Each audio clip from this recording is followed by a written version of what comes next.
Hello there. Welcome back to Intended Being, where we help you be the you intend to be. Carl and Buddy are here again. They're joining us. They're stoked because today we're going to help you refine and clarify your vision. We're going to make sure it's inspiring and fulfilling. And most importantly, we're going to help you avoid some of the pitfalls a lot of people run into when they try to pursue or attain their visions. You know why? Because you deserve it, baby. You deserve it all. And I'm gonna try to help you. Your future shining so bright. Fulfilling your needs. That's right. Lucky for you, that's what I want. That's what I want. Lucky for you, that's what I want. That's what I want. Lucky for you, I'm done singing. Yeah. So today we're going to take the work you did in videos 2 and 3 and combine it into one big, fulfilling, inspiring vision for your future. So if you haven't checked out videos 2 and 3 yet, please feel free to do so. Otherwise, good news, we do have free PDF version of our needs and feelings cards. So go ahead and check the link below, download it, and print it out and cut it up, and you can have your own paper version of our feelings and needs cards. There's also a link where you can buy them if you want a more sturdy plastic cardstock version as well.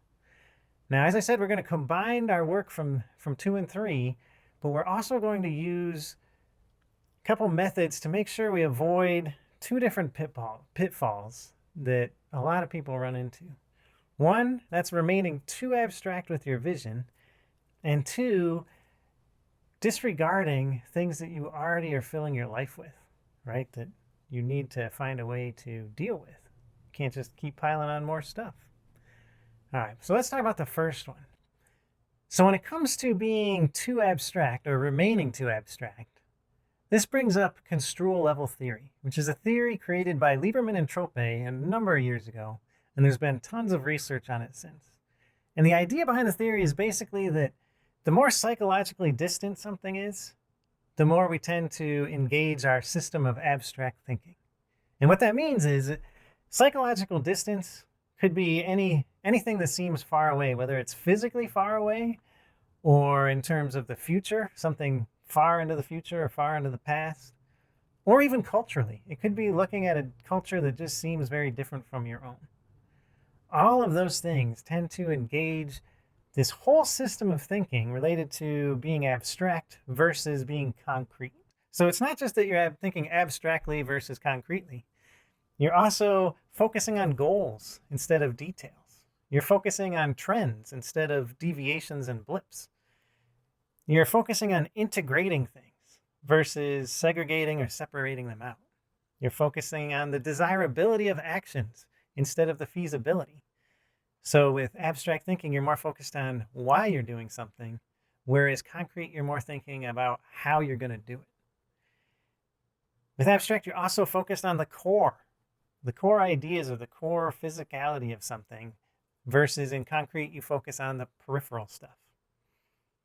You're more optimistic with abstract thinking versus more quote unquote realistic with concrete, or you could say pessimistic. You're focused more on your values when you're making judgments of people or decisions or whatever when you're abstract. And when you're concrete, you tend to be focused more on the salient facts. And finally, with abstract, you're more focused on like prototypes or superordinate ideas versus concrete, you're thinking more about uniqueness or the subordinate categories of ideas. So for example, abstract, I might be thinking, oh, that's a vehicle. Versus concrete, I'm saying, oh, that's an electric mini SUV. Okay, so that's just a list of different things that tend to impact the way you think. There's more than that. It's a very interesting theory, and it has lots of implications in terms of relating with people, in terms of communication, in terms of decision making. But we're going to cover all that in a video later down in the future, down the road. But right now, what's important is how this theory relates to your vision. And I think you'll see that when it comes to abstract versus concrete, you kind of need both, right? You need to know both why you want to do something and how you're going to do it. The desirability, the feasibility, the goals, as well as the details. You need to be optimistic, but you also need to be somewhat realistic. right? And we're going to get into that. And first, I just want to give you a couple examples of how your construal has impacted you in your own life, probably. So first, I want you to think about a time when you were planning something out, whether it was a project of some sort, or you were going to fix something, or whatever, or an event, whatever it was, you were planning it out and it ended up taking 4 times as long to do, and maybe cost twice as much. And a lot of times what the problem is when we're in planning phase, we are often in this abstract, goal-oriented, desirability-oriented frame of mind. I mean, we try to look at the details, but if we don't get in that concrete frame of mind, it's a lot harder to actually focus on the details and figure out what all is going to take forever, right? So that's one example. And what I think is an even more interesting example that happens pretty frequently, I would think, at least for me, is you sign up for something, an activity, or to go to an event or something, and it's a few weeks away or months away, and you're really excited when you sign up for it, right? Maybe you're going to do something at some event. You're going to take part in the event.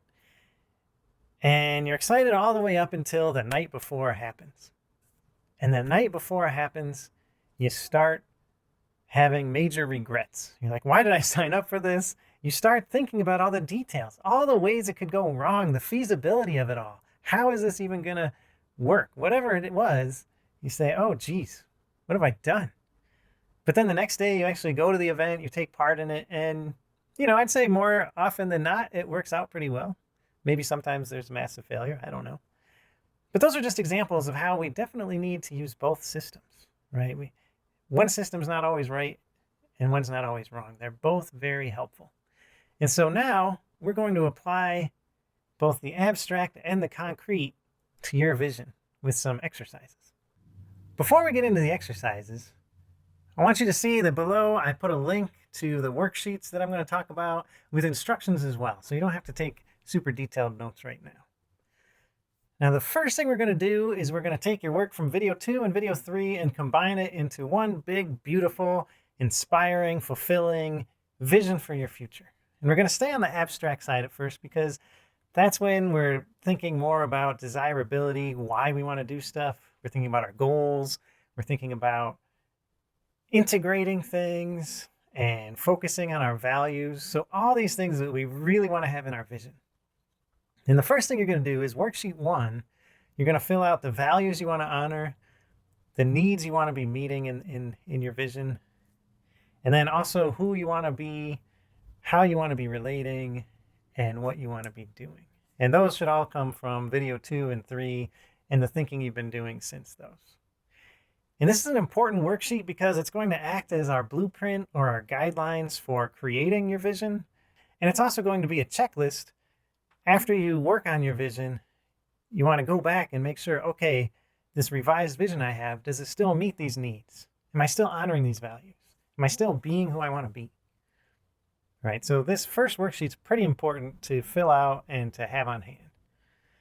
And then the second worksheet is really basically just a blank slate for you to put down on paper what your vision is. And this should be more general, more abstract. We want to use that abstract system of thinking where you're getting really into what's desirable. Why do you want to do this? You're looking at goals, you're looking at your values, something that's really inspiring, right? So get that down. And that might take a little while, combining what you have from the previous 2 videos and looking at your worksheet 1 with all your needs and values and making sure you incorporate those. But once you're done with that, oh, and this is a reminder, as you go through these worksheets, it can be a lot of work. So if you need a break, if you need a breather, take a breather, come back tomorrow or the next day or in a few hours. This doesn't have to be all in one sitting. Now, to make things a little more concrete, the next worksheets, worksheet 3, 4, and 5, all have you focus on a specific day in the future. And by specific day, I mean you look at a calendar and say, okay, on November 25th of this year, or July 14th of next year, whatever date you pick, make sure you pick a day and look at it on the calendar. And as you're writing stuff down, think that this is happening on that day. And that's going to help you make it a little more concrete, make you think of it more in more detail than you normally would, right? And you're going to pick 3 different days. One's going to be a weekday, a typical weekday, so whatever that is in the calendar, a typical weekend day, again on the calendar, and then a specific or a special day. Doesn't have to be a day you know about yet, but a special day where you decide, I'm going to go to an event, I'm going to take a trip, I'm going to go visit someone, but something that makes this day different. And after you pick the days, then for each of those days, 4 parts of the day, could be morning, midday, afternoon, and evening, or however you want to segregate your day, you're going to write down for each of those, what am I doing? How am I relating? And who am I being in this future vision that I have for this specific date? And that's going to kind of help make your vision a little more concrete. And then once you have those down, the next steps are going to be to go to worksheets 6 and 7 and fill out what your vision looks like on a daily basis. What are you going to be doing on a daily basis, on a weekly basis, monthly, quarterly, yearly? And in terms of what you're doing, then how does that lead to how you're relating and who you're being? And most importantly, what are the needs you're meeting and the values you're honoring when you're doing those things? And the reason we want to do that is because visions can get pretty overwhelming when we're trying to think about all the different pieces of the vision together, right? Maybe you're thinking, I want to exercise more, and I also want to take more trips to places. Well, exercising is probably more like a daily or at least weekly thing, whereas trips might be monthly or quarterly or yearly. And trying to think about those at the same time can be really confusing. It can lead you to being more abstract because you're trying to integrate these things that don't really go together. So worksheets 6 and 7 help you out because now you can see, how does your vision look on a daily basis? How does it look on a weekly basis? What are some cool things I'm going to be doing monthly in this vision, right? It lets you separate those things out. And then writing down the needs and values related to those are really important for when you go back and check things off with worksheet 1 to make sure you're hitting all the needs and values you want to hit. And then once you do that, I want you to figure out, okay, with all this stuff I've written about my vision, what categories does my life kind of naturally fall into in this future time? And by that, I mean like different life areas. Like, does it naturally fall into, I have this sphere of career life and a family life and hobbies? Or does it more naturally fall into physical, spiritual, and intellectual? Or is it something closer to, I have my social life, I have my financial life, my personal growth, and then my fun and hobbies? I don't know. But in the worksheets that you can download below, there's a list of different examples of how people have separated their life into areas. So take a look at that list and just see, how does your future vision just naturally fall into these categories? Maybe you think, okay, I don't have categories. My life is just one big flowing, beautiful thing in this future. That's cool if that works for you. Or, as you'll notice in the list, some people have up to 10 or even 12 different categories that they use. To me, that's a little overwhelming, but for them it works. They say, you know what? This way I can really focus and say, these are my goals that are related to this specific part of my life. My financial goals, my physical goals, what have you. And that works for them.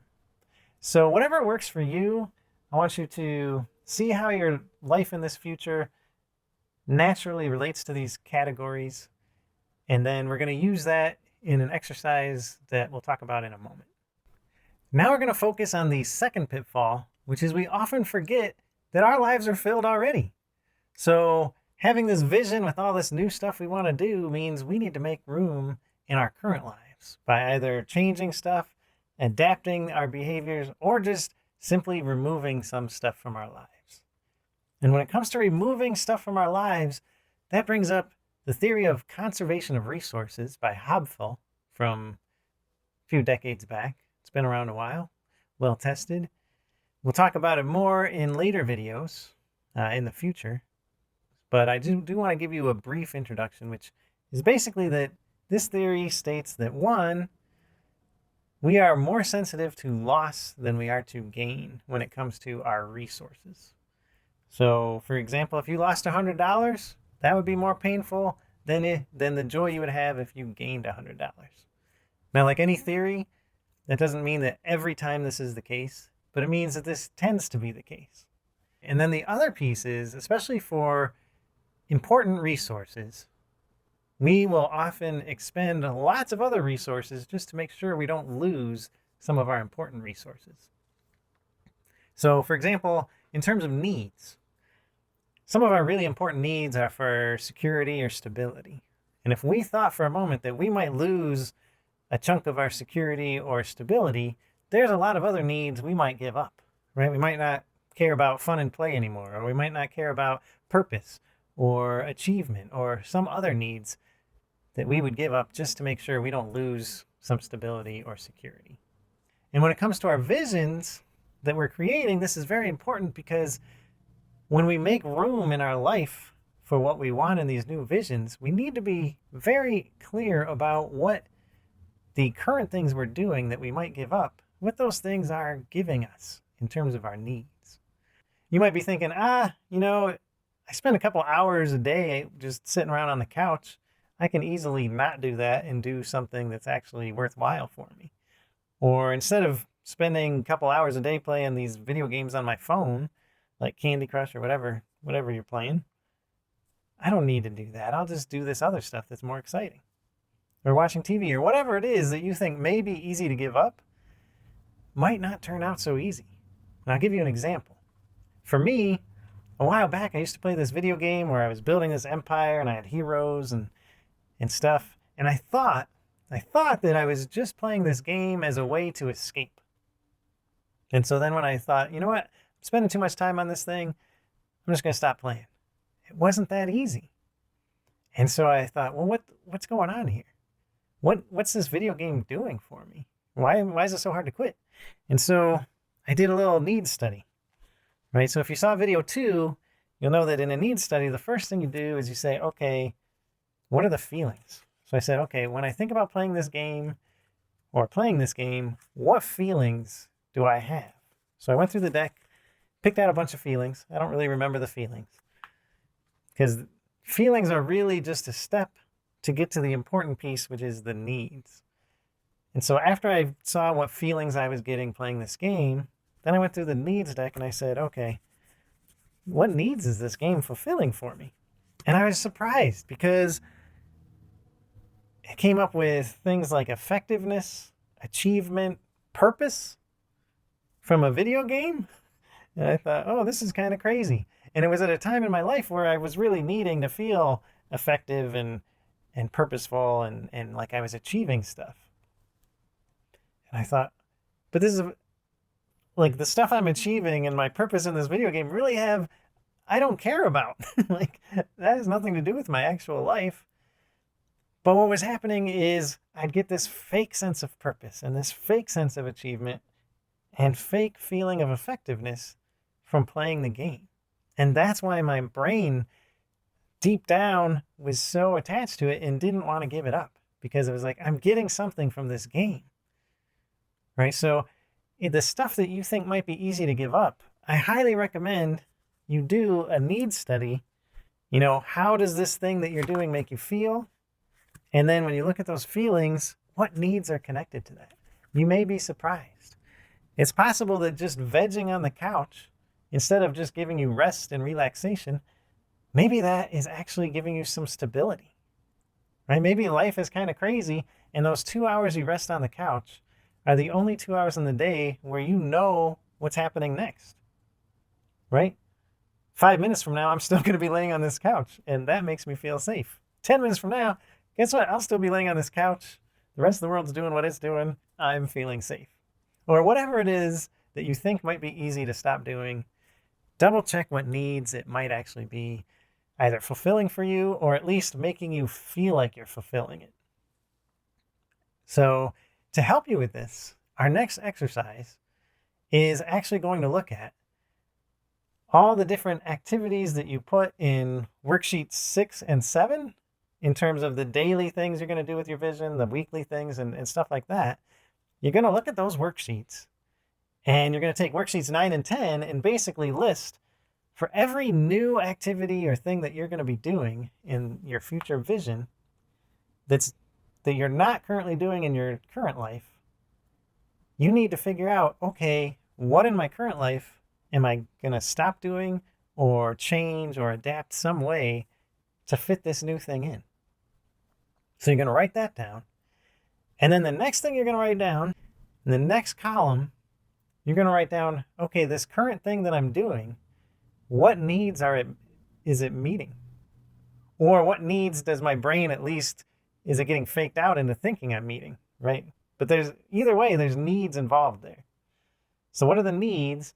And then in the next column, I want you to say, okay, in this future vision of mine, how am I then going to take care of these needs, right? It doesn't have to be a match per match. It doesn't have to be the new activity is going to meet the same need.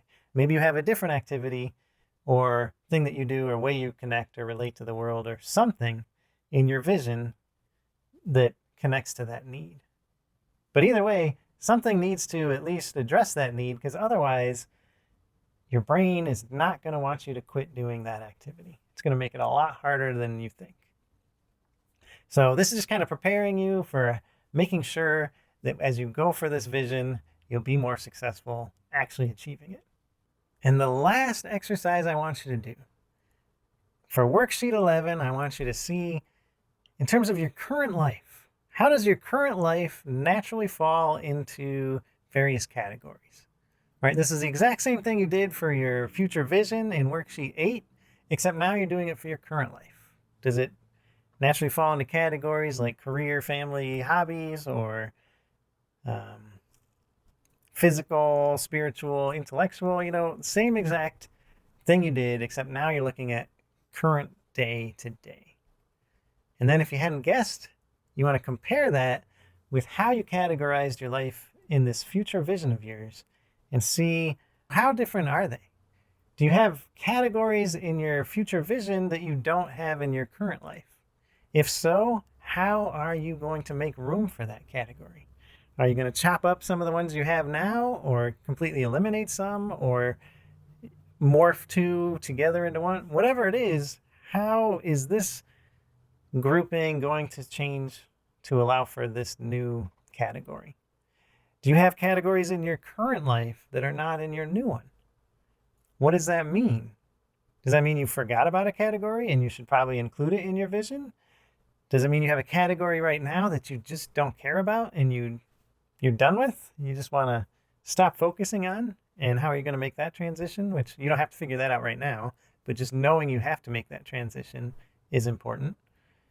Or is it a category that you don't want to think about, but you still know you need in the future? In which case, I would include it in your vision, because it will be part of your life if you know you have to have that category. So just kind of get an idea from the categories what kind of changes you're going to have to make in terms of how you view your life as a whole. So that's all the exercises. And after you're done, I highly suggest you then loop back around and rewrite your vision that you wrote for worksheet 2 so that you have in one place written down what your vision is as you've refined it and clarified it through these different steps. And then make sure that that vision then meets the needs and honors the values that you have in worksheet 1. Okay, the thing that I said was going to be your guideline and your checklist. Make sure it meets everything there. And honestly, it might take a couple rounds, 2-3 rounds through these worksheets, iterating through to get to a vision that's really clear to you, that's inspiring, and looks like it'll be fulfilling and achievable. But once you get there, I guarantee the next 3 videos will be a lot easier, because in video 5, we'll talk about your plan to get there. So right now, you don't need to know how you're getting to your vision. That's going to be 5, 6, and 7, where we talk about your plan, your goals, and your habits. I hope that makes sense. If you have any questions, please feel free to throw them down in the comments section. Other people might have the same questions. If you've had any breakthroughs or inspirations, we'd love to hear from you as well. Throw them down in the comments section. Yeah, and please feel free to share this videos with others you know. If you're getting a lot out of it, share it with your friends and family. If it's not working for you and you think it's crap, share it with your enemies. I don't know. Just share the video with people. Also, hit the subscribe button and the like button if you want. And I think that's it. So, hope to see you in the next video, video 5, where we'll really start working on your plan to get to this vision. And until then, please take care.